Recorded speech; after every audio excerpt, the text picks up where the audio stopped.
Hello students, welcome to unique study circle. ఈరోజు మనం paper explanation 46 part 1 గురించి తెలుసుకుంటున్నామండి.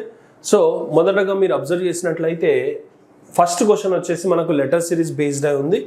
Letter సిరీస్లో మొదటి క్వశ్చన్ మీరు అబ్జర్వ్ చేసినట్లయితే ఇక్కడ మీరు ప్యాటర్న్ వైజ్గా అబ్జర్వ్ చేసి మనం ఆన్సర్ని డిసైడ్ చేయొచ్చు, లేదంటే ఆప్షన్ వైజ్ కూడా వెళ్ళొచ్చు. లేదు అని అంటే మీరు నెంబర్ ఆఫ్ ఎలిమెంట్స్ అంటే ఇక్కడ ఉన్న లెటర్స్ని డివైడ్ చేసి ఈక్వల్ పార్ట్స్గా డివైడ్ చేసి ఆన్సర్ని అలా కూడా ఫైండ్ అవుట్ చేయొచ్చు. So there are typical number of ways to solve your question అండి ఇక్కడ. సో నేను ఇక్కడ ప్యాటర్న్ అబ్జర్వ్ చేస్తాను, చూడండి. DGIO అని ఉంది. ఎందుకు సార్ మీరు ఆ ప్యాటర్న్ని అబ్జర్వ్ చేశారు అని అంటే బికాస్ రిపిటేషన్ ఆఫ్ లెటర్స్ అనేటివి నాకు క్లియర్గా తెలిసిపోయాయి. సో ORDG అవునా, GIO ఇక్కడ కూడా ఉంది, GIO ఇక్కడ కూడా ఉంది. సో రిపిటేషన్ ఆఫ్ లెటర్స్ అనేటివి కామన్గా నాకు ఫస్ట్లో అండ్ లాస్ట్లో కనబడ్డాయి. సో Gకి ముందున్న ఎలిమెంట్ ఏంటి అంటే లెటర్ ఏంటి అని అబ్జర్వ్ చేస్తాను ఇక్కడ. అది D అండి. సో నేను ఇక్కడ Gకి ముందు రావాల్సిన లెటర్ ఏంటి అని కనిపెట్టాను. ఏంటది? D. సో ఉన్న ఆప్షన్స్లో 1, 3 and 4 is gone. So answer is option number 2. అంతే కదండి, రైట్. సింపుల్ లాజిక్తో మనం ఐడెంటిఫై చేయవచ్చు. అలా మన ఆన్సర్ 2 అనేది వచ్చింది. నెక్స్ట్ క్వశ్చన్ చూడండి ఒకసారి, రైట్. ఆప్షన్ బేస్డ్ ఆన్సర్స్ చేయండి, దానివల్ల మీకు చాలా అక్యురసీ అనేది పెరుగుతుంది, స్పీడ్ అనేది పెరుగుతుంది.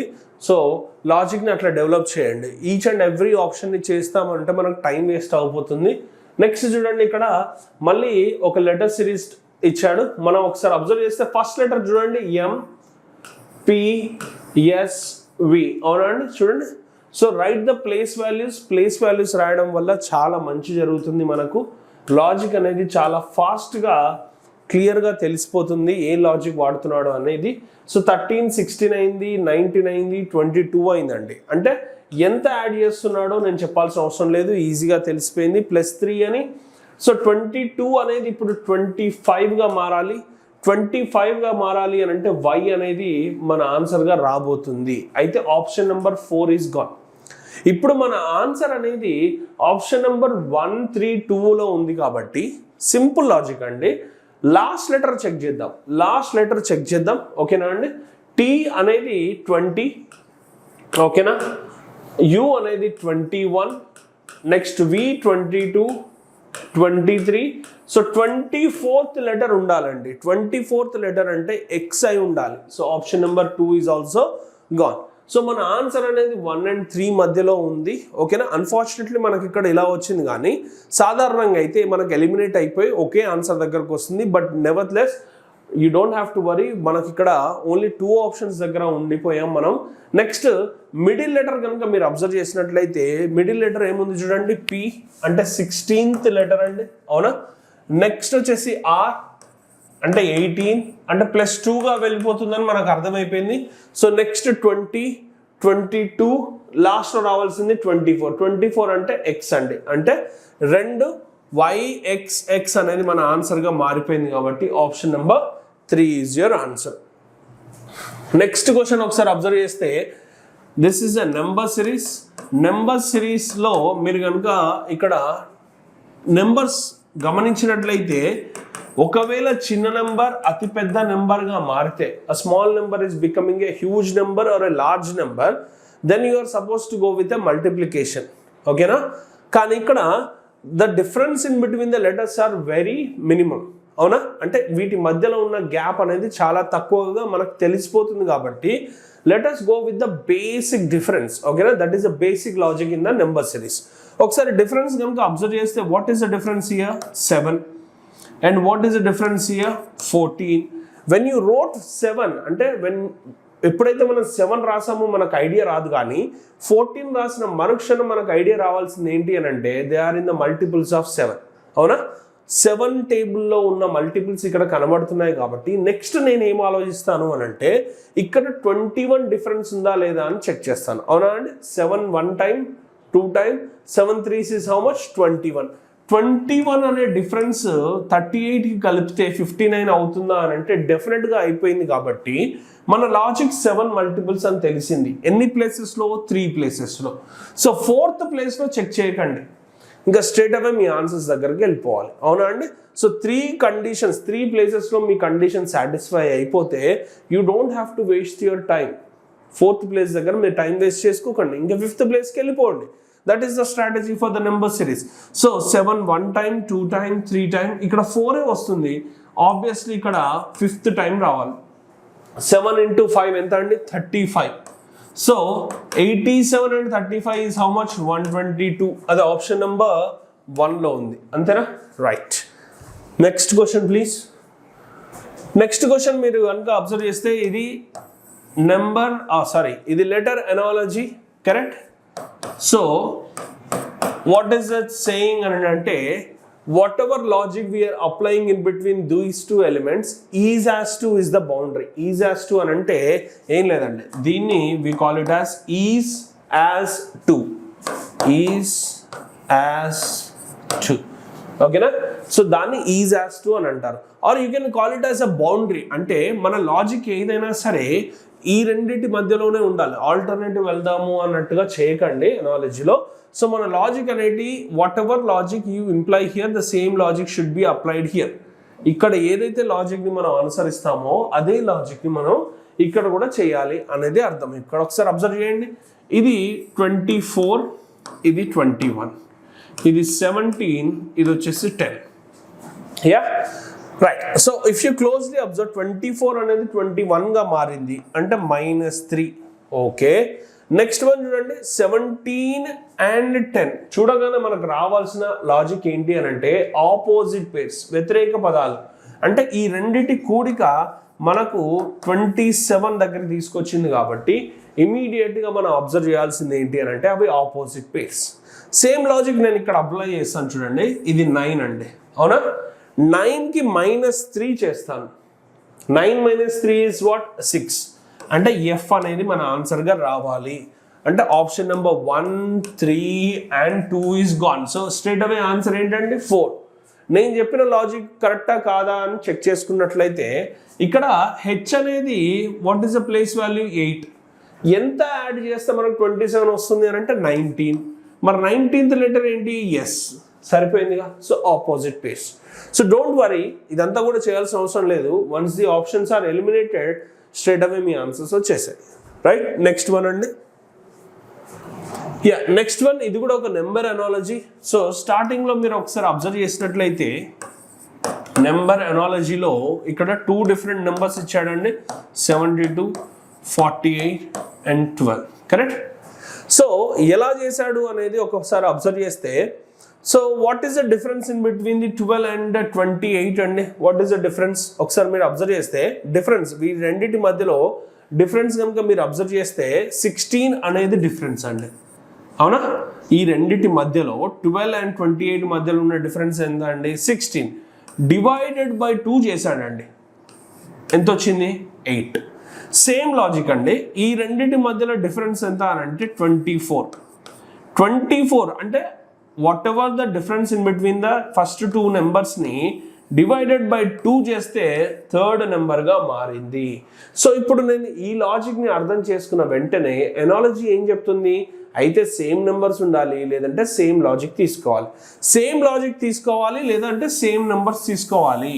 ఇప్పుడు నా పాయింట్ ఏంటి అని అంటే, ఇప్పుడు చూడండి ఇక్కడ 17 అని ఇచ్చాడు కదా, రైట్? సో నేను ఇంటూ 2 చేస్తాను. చూడండి, what is 17 2s is how much? 34 అండి, అవునా? ఇప్పుడు ఈ 34 అనే గ్యాప్ అనేది 63కి 36 మధ్యలో 34 అనేది వస్తుందా? రాదు. కాబట్టి నా ఆన్సర్ ఫస్ట్ వన్ కాదు. చూడండి, మీరు మళ్ళీ ఇక్కడ డిఫరెన్స్ చెక్ చేసి డివైడెడ్ బై 2 చేసి ఇక్కడ 17 కాదా, అంత టైం వేస్ట్ వద్దండి. చూడండి, సెకండ్ వన్ చూడండి, 55 అన్నాడు, అవునా? 55ని ఇంటూ 2తో చేస్తాను. ఎందుకంటే ఇనిషియల్గా ఎగ్జాంపుల్లో ఏం జరిగింది? డివిజన్ బై 2 చేశాడు, డిఫరెన్స్ డివిజన్ బై 2 చేశాడు కదా. నేను డైరెక్ట్ 55 into 2 చేశాను. వాట్ ఈస్ 55 into 2 అని అంటే 110. 110 అనే డిఫరెన్స్ ఈ రెండింటి మధ్యలో ఉందా అనేది మీరు అబ్జర్వ్ చేస్తే లేదు, కరెక్ట్? కాబట్టి అది కూడా మన ఆన్సర్ కాదు. నెక్స్ట్ వన్ చూడండి, 24 into 2 చేస్తానండి. What is 24 into 2? 48. ఇప్పుడు ఈ 48 అనే డిఫరెన్స్ ఈ ఫస్ట్ 2 నెంబర్స్లో అంటే 97కి అండ్ 55 మధ్యలో డిఫరెన్స్ 48 ఉంటుందా? ఉండదు. సో మన ఆన్సర్ ఏంటండి? Option number 4. కావాలంటే అబ్జర్వ్ చేయండి. What is 25 into 2? 25 into 2 is how much? 50.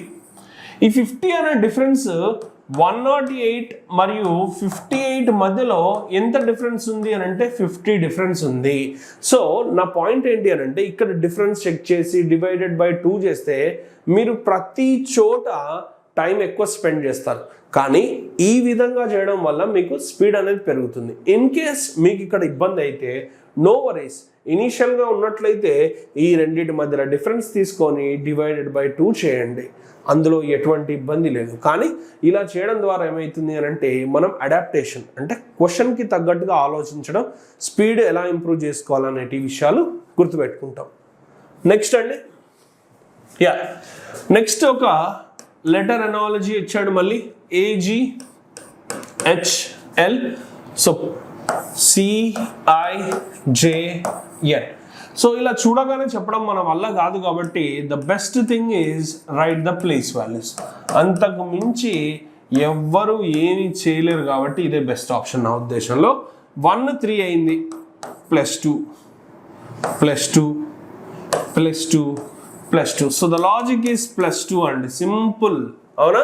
So ఇప్పుడు నేను ఏం చేస్తానంటే DQMZ ఇక వచ్చింది కదా అని హ్యాపీగా మీరు ఏం చేస్తారు అని అంటే ప్రతి ఒక్కటి +2 అట్లా వేయద్దు. రైట్ సైడ్ నుండి రండి. ఇది 26 కదండి, 28గా రావాలి. అంటే 28th లెటర్ ఏంటి? B. సో B అనేది కార్నర్లో ఉండాలి. అంటే ఈ రెండు కాదు మన ఆన్సర్స్.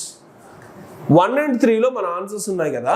ఇప్పుడు మనం ఏం చేయాలి అంటే ఇక్కడ కామన్గా ఉన్నాయి వదిలేసి SOB కామన్గా ఉంది కదా, ఫస్ట్ వన్ని చూద్దాము. ఫస్ట్ వన్ E అయినా రావాలి, F అయినా రావాలి. ఇక చాలా మందికి వచ్చేసి ఉంటుంది. 4 + 2 ఎంత? 6 అంటే F. అంటే మన ఆన్సర్ వచ్చేసి ఆప్షన్ నెంబర్ 3. అంతే, as simple as that. Next one అండి, సో YNUF. ఓకే, YNUF ఇది 25 14 21 6. Next CRYB.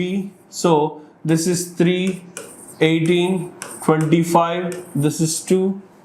Next DSZA 4 19 26 1. ATRE 5 18 20 and 1. If you closely observe, ఈ రెండింటిని అబ్జర్వ్ చేయండి. Last 2 letters 21 + 6 27, 26 + 1 27, 25 + 2 27. అంటే ఆపోజిట్ పేర్స్ రాశాడు. కానీ లాస్ట్లో ఇక్కడ చూడండి 18 and 5, అవునా?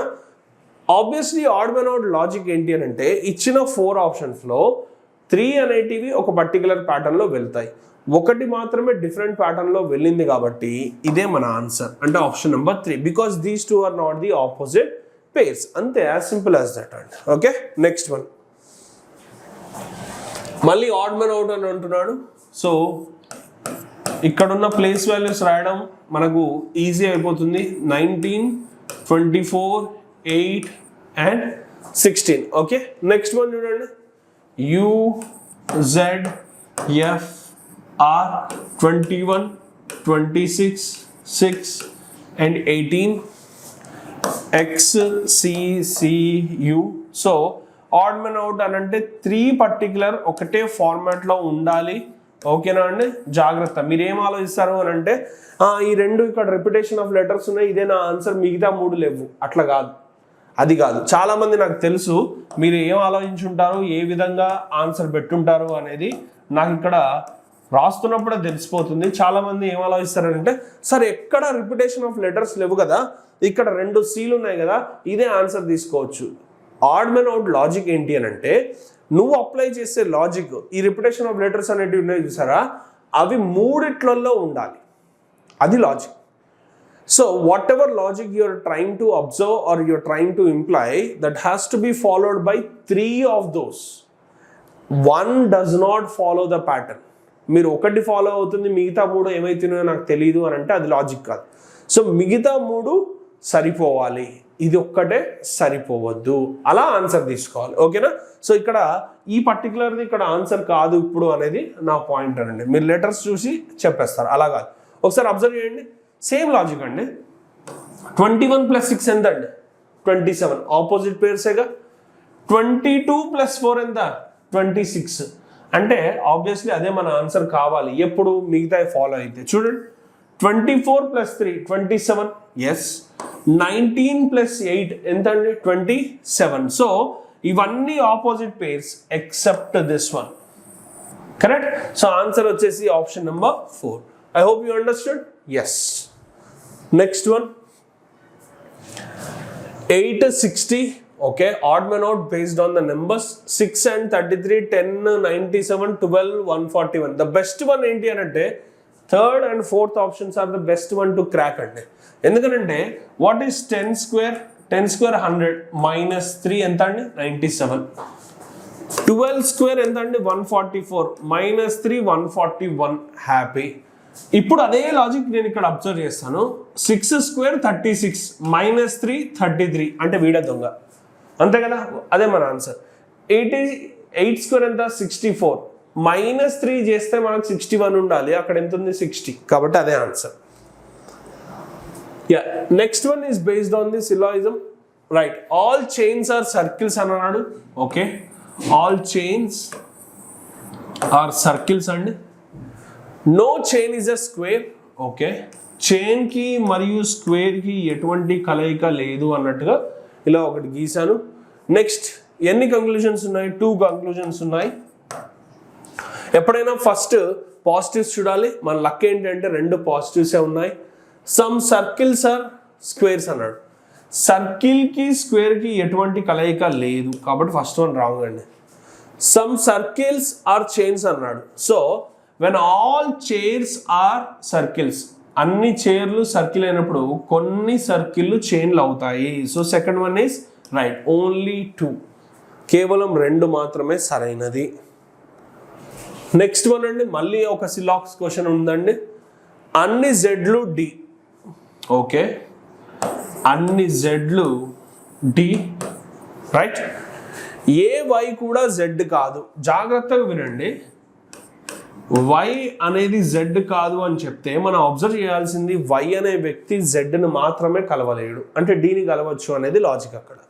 సో మొత్తం 3 కంక్లూజన్స్ ఉన్నాయి. దాంట్లో మొదటగా పాజిటివ్ని తీయండి. ఎందుకనంటే పాజిటివ్ ట్రూ అయితే ట్రూవే, ఫాల్స్ అయితే ఫాల్సే. As simple as that. కొన్ని డీలు వై, అసలు డీకి వైకి కలయిక ఉందా? లేదు. సో రాంగ్ అండి. కొన్ని జెడ్లు వై కావు అని అన్నాడు, అవునా? ఓకే, సారీ, ఫస్ట్లో కూడా కావు అని అన్నాడు. సో నెగిటివ్ కదండి, నెగిటివ్ని లాస్ట్లో చేద్దాం. సో థర్డ్ ఆప్షన్ చూద్దాం ఒకసారి. ఇక్కడ కొన్ని డీలు జెడ్లు, ఓకేనా? ఇది పాజిటివ్. కొన్ని డీలు జెడ్, ఎస్, కన్ఫామ్గా చెప్పచ్చు కొన్ని డీలు జెడ్. ఇప్పుడు మనం పాయింట్ ఏంటి అని అంటే సెకండ్ వన్ చూడండి ఒకసారి, నెగిటివ్లో ఉంది. కొన్ని జెడ్లు వై కాదు, జెడ్కి వైకి ఎటువంటి కలయిక లేదు, నిజమే. దీని ప్రత్యామ్నాయం గీసినప్పుడు కొన్ని కావు అనే దానికి అన్ని అనేది వస్తుందండి, అవునా? కాంప్లిమెంటరీ జత, కాంప్లిమెంటరీ పేరు అనేది కొన్ని కావు అనే దానికి అన్ని అనేది తీసుకోవాలి. అంటే అన్ని జెడ్ల పైన వై రావాలి. చూడండి ఒకసారి, ఈ వై అనే వ్యక్తి జెడ్ పైన రావడానికి ప్రయత్నిస్తే అది కరెక్టా? కాదు. చూడండి, మనం ఇలా గీసామనుకోండి, మనం చేసిన మిస్టేక్ ఏంటి?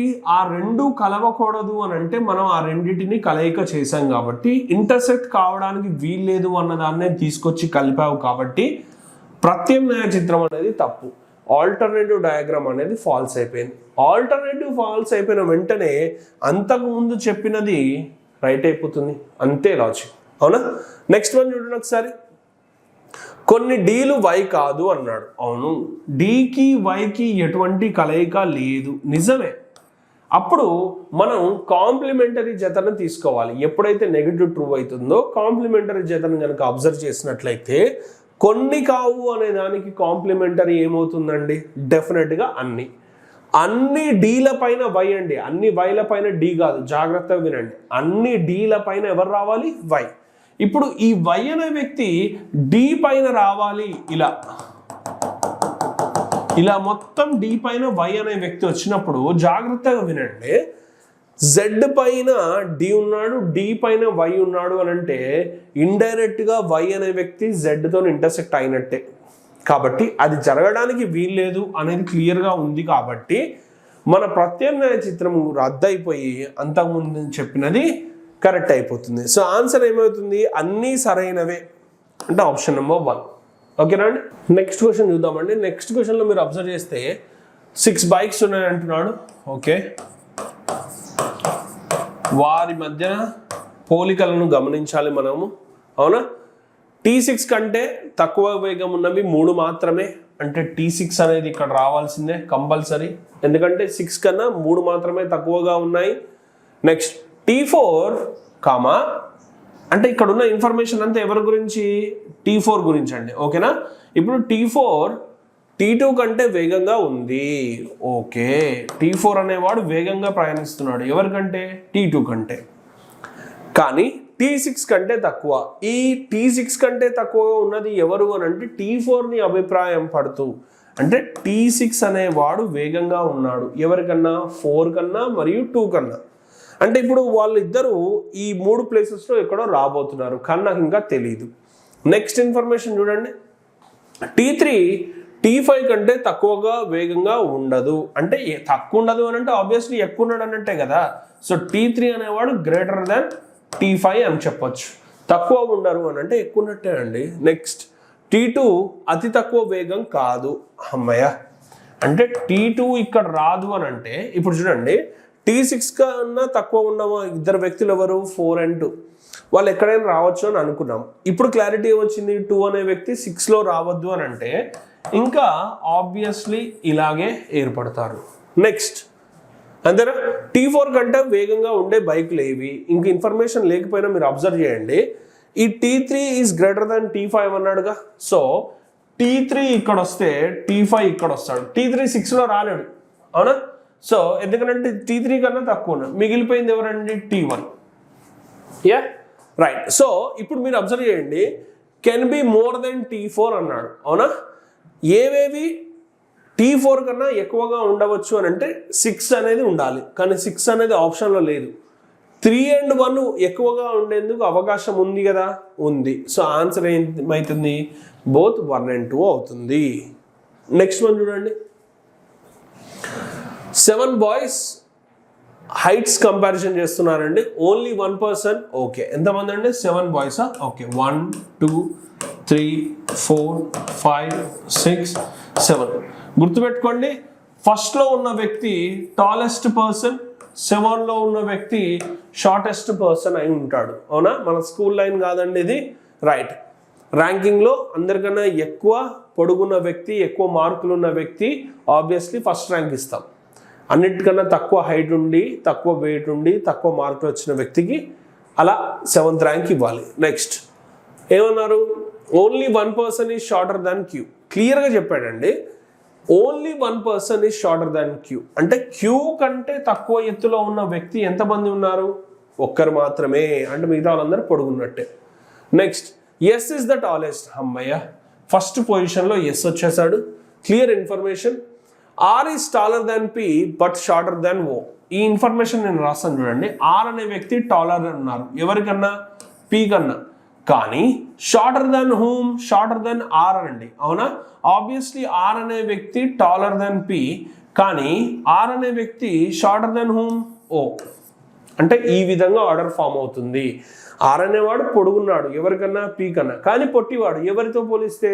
ఓతో పోలిస్తే. అంటే ఆలోచించాల్సింది ఏంటి అని అంటే ఓ అనే వ్యక్తి వీళ్ళిద్దరికన్నా టాల్ అని తెలిసిపోయింది. Next P is not the shortest. Okay, P అనే వ్యక్తి 7th ప్లేస్లో రావడానికి వీల్లేదు అని క్లారిటీ మనకు తెలిసిపోయింది. నెక్స్ట్ వన్ అండి,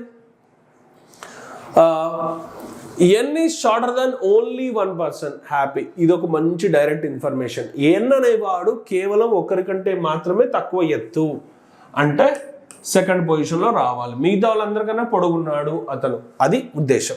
సో ఇప్పుడు ఓఆర్పి అనే వ్యక్తులు నేను డైరెక్ట్గా రాయొచ్చు. మిగిలిపోయిన వ్యక్తి ఎవరు అనేది ఒకసారి మీరు అబ్జర్వ్ చేసినట్లయితే, ఇంకా మిగిలిపోయిన వ్యక్తి ఎవరు అండి? ఒకసారి ఎం వచ్చిందా? రాలే. అతను మాత్రమే ఇక్కడ రావాలి. ఇప్పుడు క్వశ్చన్ ఏమడుగుతున్నాడు అంటే who is the third tallest, ఎవరు అని అడిగాడు. ఓ అంటే లాస్ట్ వన్ గురించి మనకు అవసరమే లేదు. నెక్స్ట్ వన్ అండి, blood relation based.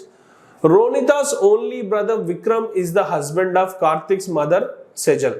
How is Ronita's mother Chandini related to Kartik? చదివిన వెంటనే అందరికీ ఇబ్బంది కలిగి ఉంటుంది. సో రోనిత ఏకైక సోదరుడు విక్రమ్.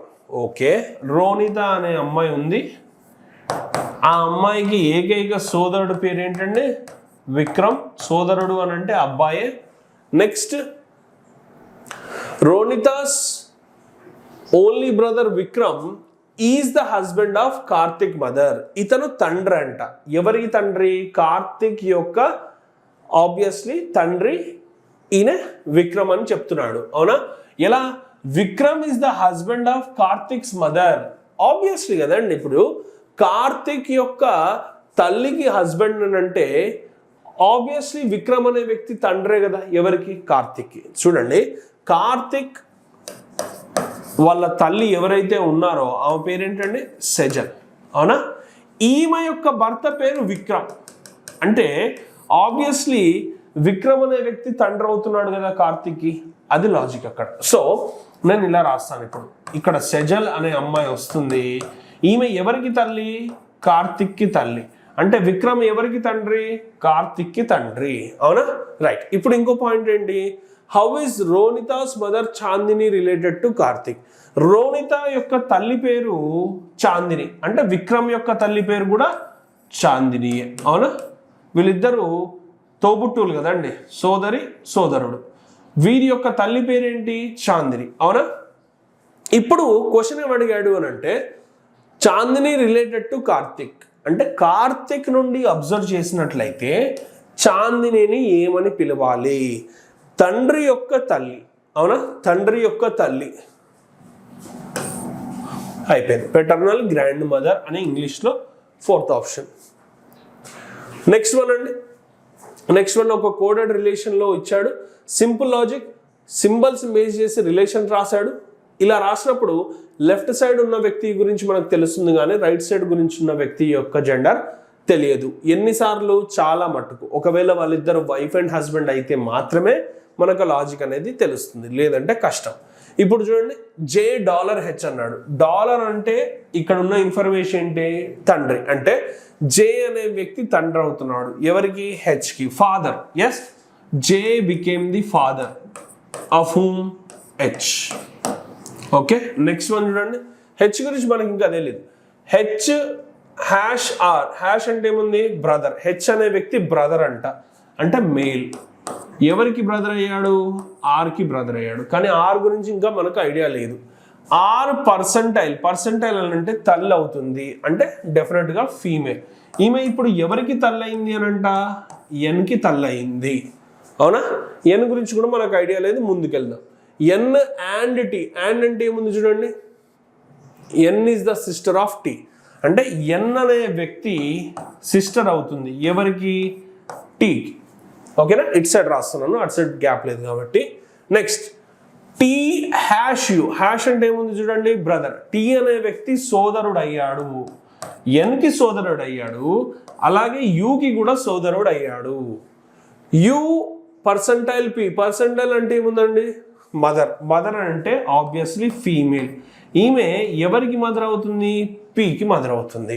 కానీ పీ గురించి నాకు ఎటువంటి అవగాహన లేదు, అబ్బాయి కావచ్చు అమ్మాయి కావచ్చు. సో ప్లస్ ఆర్ మైనస్ రాసేది. ఇప్పుడు which of the following statement is not correct? ఇచ్చిన దానిలో తప్పుడు ప్రకటన ఏమిటి అని అడిగాడు. అవునా? చూద్దాం ఇప్పుడు ఒకసారి అబ్జర్వ్ చేయండి.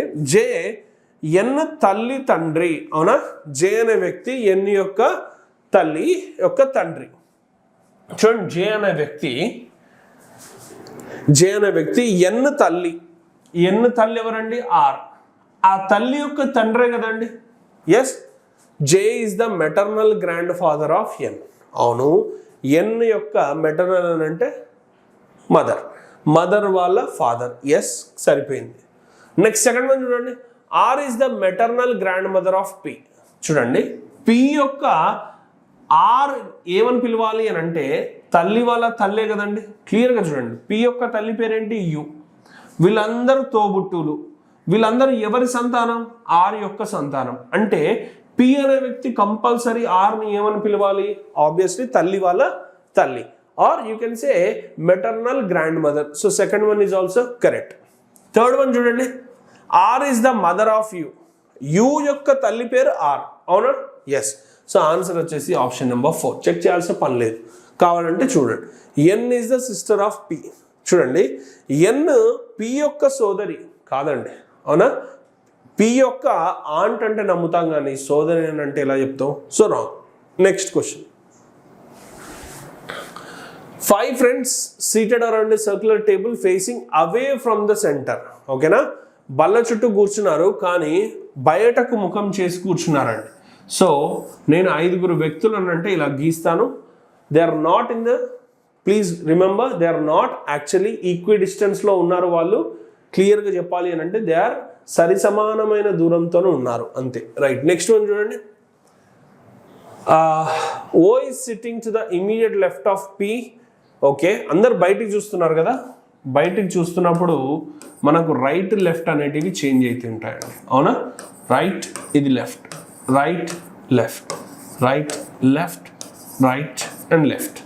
Simple logic. ఇప్పుడు ఏమన్నాడు? O is sitting immediate left of P. అంటే పి అనేది నేను ఇక్కడ రాస్తే ఇమీడియట్ లెఫ్ట్లో ఎవరు ఉండాలండి? నాకు ఓ అనే వ్యక్తి రావాలి, అవునా?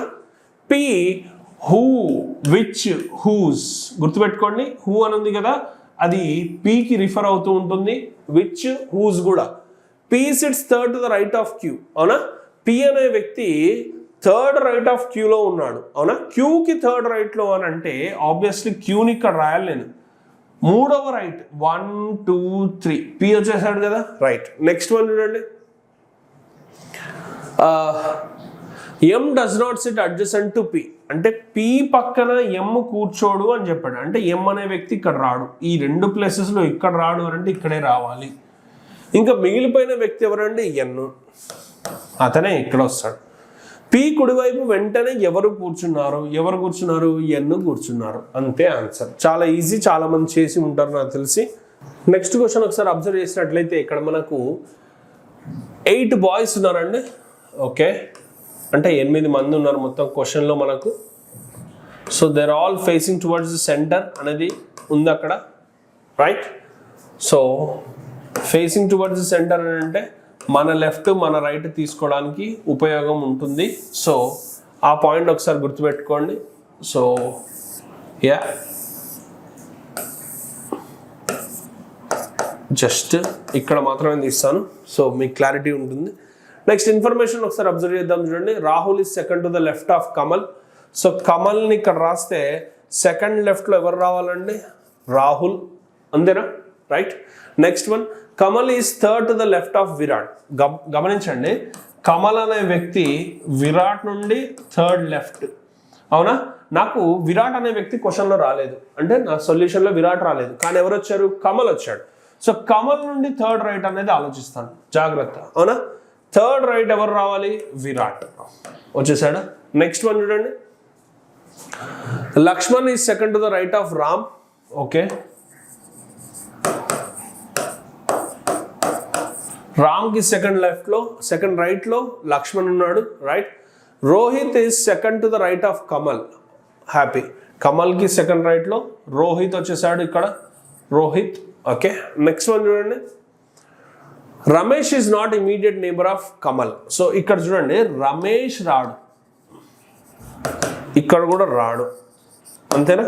ఈ 2 ప్లేసెస్లో రమేష్ రావడానికి వీలు లేదు. Next one, Virat is second to the left of Ram. జాగ్రత్త వినండి, విరాట్ అనే వ్యక్తి రామ్కి గమనిస్తే సెకండ్ లెఫ్ట్లో ఉండాలి, కానీ మనకు రామ్ ఉన్నాడా క్వశ్చన్లో? లేడు, కానీ ఎవరున్నారు? విరాట్. సో నేను విరాట్ నుండి అబ్జర్వ్ చేస్తా, విరాట్ నుండి సెకండ్ రైట్ అవుతుంది, ఇతని నుండి సెకండ్ లెఫ్ట్ అంటే అతని నుండి సెకండ్ రైటే కదా. సో ఇక్కడ రామ్ అనే వ్యక్తి వస్తాడు. రామ్ నుండి ఒక పాయింట్ మనకు ఆల్రెడీ ఉంది, ఏమని అంటే రామ్కి సెకండ్ రైట్లో రామ్ వేరు రమేష్ వేరు, జాగ్రత్త, ఓకేనా? రైట్. రామ్కి సెకండ్ రైట్లో లక్ష్మణ్, అంటే లక్ష్మణ్ ఇక్కడ వస్తాడండి, అవునా? ఇప్పుడు మనకు పాయింట్ తెలుసు, రమేష్ అనే వ్యక్తి కమల్కి ఇరువైపులా రాడు, అవునా? సో రమేష్ ఇక్కడ రావాలి. మిగిలిపోయిన ఒకే ఒక్క వ్యక్తి మన క్వశ్చన్లో ఎవరున్నారు? సోహన్ అనే వ్యక్తి అండి, అతను ఇక్కడ వస్తాడు. జాగ్రత్త, అయిపోయింది అంతే. సో రమేష్ అనే వ్యక్తి మనకు రామ్ పక్కన కమల్ పక్కన రాడు అని చెప్పాడు కాబట్టి ఇక్కడ సోహన్ వచ్చాడు, ఇక్కడ రమేష్ వచ్చేస్తాడు, అవునా? రైట్, జాగ్రత్త. రామ్ వేరు, రమేష్ వేరు. నెక్స్ట్ క్వశ్చన్ చూడండి, who is second to the right of Sohan? సోహన్కి సెకండ్ రైట్లో ఉన్న వ్యక్తి పేరేంటి? Virat. Option number 4. Next question, rearrangement the given words according to the dictionary order, which word will come at the third position? అంటే ఇక్కడ ఉన్న ఆప్షన్స్ మీరు గమనించినట్లయితే దీంట్లో థర్డ్ వన్ ఏంటి అని అడుగుతున్నాడు, అవునా? రైట్, ఫస్ట్ వన్ ఏమొస్తుంది చూడండి ఒకసారి. ఓకే, ఇక్కడ మొత్తం 5 ఆప్షన్స్ ఉన్నాయి. 5 ఆప్షన్స్లో థర్డ్ ప్లేస్లో రావాల్సిన పదం ఏంటి అనేది ఇక్కడ కింద ఆప్షన్స్లో ఇచ్చాడు. ఫస్ట్ వన్ ఏమొస్తుంది అని అంటే మీరు NAT అనేది తీసేస్తే ION, so third one nation అనేది వస్తుంది స్టార్టింగ్, అవునా? నేషన్ అనేది రావాలి. సెకండ్ వన్ ఏమొస్తుంది అని అంటే సింపుల్గా నేటివ్ అనేది తీసుకోవడానికి వీలేదు, ఎందుకనంటే వి అనేది 22 లెటర్. సో సెకండ్ వన్ ఒకసారి మీరు అబ్జర్వ్ చేసినట్లయితే నేషనల్ అని ఉంది, అవునా? థర్డ్ వన్ మనకు కావాలి, అదేంటి అని అంటే నేషనలిజం. నేషనలిజం అనేది ఫస్ట్ ఆప్షన్లో ఉంది కాబట్టి మన ఆన్సర్ ఇస్ 1. నేషనలిజం అనేది థర్డ్ వన్ వస్తుంది. వాడు అడిగింది థర్డ్ పొజిషన్లో ఉండే వర్డ్ ఏంటి అని అడిగాడు, అది nationalism according to the dictionary. Next question అండి, it is based on the course of action. Course of action అంటే తగిన చర్యలు ఏం తీసుకుంటారు ఎప్పుడు? ఆర్డినెన్స్ ఫ్యాక్టరీలో నైట్ షిఫ్ట్లో, ఏదో ఫ్యాక్టరీ, ఆర్డినెన్స్ ఫ్యాక్టరీ నైట్ షిఫ్ట్లో ఫ్యాక్స్ సిగ్నలింగ్ ఎక్స్ప్లోజివ్తో పనిచేస్తుండగా పేలుడు జరిగింది. Okay, fax signalling explosives, okay, explosive అనేది జరిగింది ఎప్పుడు? నైట్ షిఫ్ట్లో జరిగింది ఫ్యాక్టరీలో, అవునా? ఫాక్స్ సిగ్నలింగ్ ఎక్స్ప్లోజివ్స్ పనిచేస్తుండగా పేలుడు జరిగింది. ఇప్పుడు దీనికి తగిన చర్యలు ఏం తీసుకుంటారు కింద ఇచ్చిన వాటిలో నుండి అనేది ఆలోచిస్తాం. రక్షణ పద్ధతులపై కార్మికులకు శిక్షణ ఇవ్వాలి. అవును, ఆ శిక్షణ లేనందువలనే ఆ పర్టికులర్ ఎక్స్ప్లోజివ్ పేలుడు అనేది జరిగింది. శిక్షణ ఉన్నట్లయితే వాళ్ళు డెఫినెట్గా దాన్ని ఎలా క్యారీ చేయాలి, ఎలా క్యారీ చేయకూడదు అనేది ఒక లాజిక్తోని లేదంటే ఒక పర్టికులర్ సేఫ్టీతోని వెళ్తారు కాబట్టి వాళ్ళకు డెఫినెట్గా మనం ట్రైనింగ్ అనేది సమకూర్చాలి. సెకండ్ వన్ చూడండి, the service of the supervisor in charge of the night shift should be terminated immediately. ఎందుకు సార్ ఇది రైట్ అని అంటే నేను రైట్ అని చెప్తాను, ఎందుకంటే అతని నిర్లక్ష్యం వలనే వాళ్ళందరికీ ట్రైనింగ్ ఇవ్వడానికి కుదరలేదు కాబట్టి అక్కడ ప్రాణ నష్టం జరిగి ఉంటుందో లేదంటే ఆస్తి నష్టం జరిగి ఉంటుందో, ఎవరు ఆబ్వియస్లీ అక్కడున్న సూపర్వైజర్ తగినంతగా సూపర్వైజ్ చేయలేదు, వాళ్ళకు శిక్షణ ఇవ్వలేదు కాబట్టి అతన్ని తొలగించాలి. రైట్, రాత్రి సమయంలో ఈ తరహా పనులు నిలిపివేయాలి, ఇది తప్పండి. ఎందుకంటే నువ్వు ఎక్స్ప్లోజివ్స్తో క్యారీ చేస్తున్నప్పుడు night time is the best time. ఎందుకు? సింపుల్ లాజిక్ ఏంటి అని అంటే ఒకవేళ ఇలాంటి సంఘటనలు జరిగినప్పుడు ఎక్కువ నష్టం జరగకుండా ఉండేది రాత్రులే. పగల్లో అయితే ఇంకా చాలా ఎక్కువ మంది ఉంటారు, మ్యాన్ పవర్ ఉంటుంది, ఇంకా ఎక్కువ నష్టం జరిగేందుకు అవకాశం ఉంటుంది. కాబట్టి ఇది కాదు తక్షణ కర్తవ్యం, ఇమీడియట్ చర్య ఇది కాదు. నైట్ చేయొద్దు, నైట్ చేయొద్దంటే పగలు చేయమంటున్నావు, ఇంకెక్కువ డేంజర్ అవుతుంది. కావాల్సినవి ఏంటి? సో వాళ్ళకు ట్రైనింగ్ అనేది ఉండాలి. ఎవరైతే ట్రైనింగ్ ఇస్తారో వాళ్ళను ఆబ్వియస్లీ మంచి వాళ్ళని పెట్టాలి. ఇలా అన్డిజర్వ్డ్ క్యాండిడేట్స్ ఉండొద్దు అనేది అక్కడ పాయింట్. సో ఆన్సర్ ఏంటి? Only 1 and 2. 1 and 2 అనేది ఆప్షన్ నెంబర్ 4లో ఉందండి. నెక్స్ట్ క్వశ్చన్, లాస్ట్ క్వశ్చన్ అండి ఈ పేపర్లో. Right, statements and assumption. Okay, ఉత్పత్తి మరియు లాభాలను పెంచేందుకు శిక్షణ ఇవ్వాలి. Very good. So training must be given to all the employees for increasing productivity and profitability. Training ఇవ్వాలి దేని గురించి? Productivity and profitability.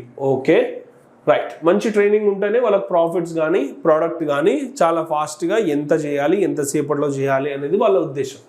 Training is an essential component of productivity. Yes, అదే కదా చెప్పారు.